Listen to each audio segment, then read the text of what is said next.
දැන් මේ අත්‍තරම ජාතික ආරක්ෂාව ගැන ඔබතුමාට මොකක්ද කියන්න තියෙන්නේ? ජාතික ආරක්ෂාව ගැන ඉතින් විශාල අවුලක් නැහැ. එක කල්ලි කණ්ඩායම් ඒගොල්ලන්ට අතීතයේ පුරුදු වෙලා තිබුණා කැරලි ගැසිලි, ಜಾති බේද ඇවිසිලි වගේ දේවල්. එවැනි කට්ටිය සමහරලාට ඒගොල්ලන්ට ප්‍රතිරූප මවා ගන්න එක දේවල් කරන්න හදනවා.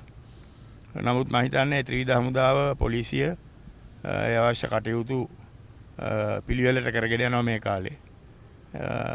පොඩි සිද්ධියක් කවදාවත් කොහෙවත් නොවන විදියට ආරක්ෂා කරන්න බෑ. පොඩි සිද්ධියක් කරන්න එක්කෙනෙක් දෙන්නෙක් හිටියත් ඇති. ඒක ජාතික ආරක්ෂා ප්‍රශ්නයක් නෙමෙයි. මම හිතන්නේ කලබල වෙන්න දෙයක් නෑ. ආණ්ඩුව කොහොමත් මේක අවබෝධ කරගෙන ඇති. මේ රටේ සිදුවෙච්ච දේවල් අතීතය ගැන ආණ්ඩුවේ ඉන්න ඔය මැති ඇමතුරුන්ටත් යම්කිසි අවබෝධයක් තියෙනවා. ඒක අන්න මම හිතනවා ඒගොල්ලන්ට මේ වෙනකොට ඒගොල්ලන්ට කලබලකරණය කරගන්න පුළුවන් තත්ත්වයක් තියෙනවා.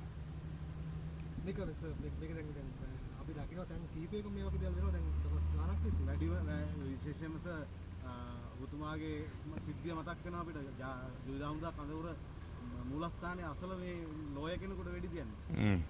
ඒ සම්බන්ධව කොහොමද මිනිස්සුන්ට ඇති වෙන බය? ඔව් ඉතින් පාතාලය මම හිතන්නේ තාම යම් කිසි ප්‍රමාණයකට ක්‍රියාත්මකයි. ඒක දේශපාලන අපරාධයක් නෙමෙයි. පාතාලේ ක්‍රියාත්මක වෙච්ච තැනක්.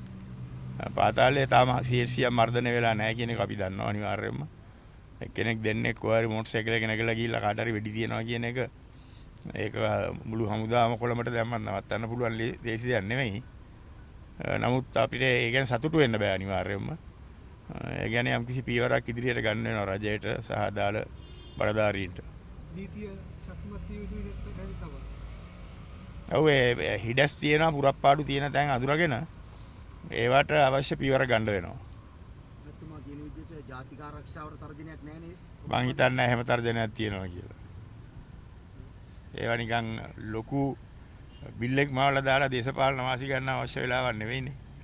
හැබැයි සර් පාතාලය පෝෂණය කරන්නේ දේශපාලඥයෝ කියලා කියනවා. ඔව් ඉතින් හිටපු බලේ හිටපු අය තමයි ඒක කරේ. ඒකයි සැකයක් නැහැ. විවාදයක් නැහැ. ඒගොල්ලෝ තමයි ඒවා කරේ. ඒවා වර්ධනය කරේ. ඒගොල්ලොන්ගේ සේවනයේ ඉඳන් තමයි ඔක්කොම කරේ. නමුත් වර්තමාන රජයට මං හිතන්නේ එවැනි පාතාලයත් එක්ක ගනුදෙනු තිබ්බ කියලා කවදාවත්. ඒක හන්දාම වේගෙන් සුද්ධ කරලා දාන්න ඕනේ තමයි. වේගෙන් මදි නේද? එක අයට ආවේනික එක ක්‍රම තියෙන්න පුළුවන්. මට හිතෙනවා සමහරලාට මීට වඩා ඉක්මනට ඔක් කරන්න පුළුවන් කියලා. නමුත් ඒ වගකීම් දරන කට්ටිය ඇති ඒගොල්ලන්ගේ මොකක් සැලැස්මක් ඔළුවේ ඇති. ඉඳලා බලමු. ඔබතුමාට හම්බුණා නම් ඔබතුමා මර්ධනය කරන්නේ කොහොමද? එනයි කරලා පෙන්නනවා මිසක් කී ඉන්නේ නැහැ.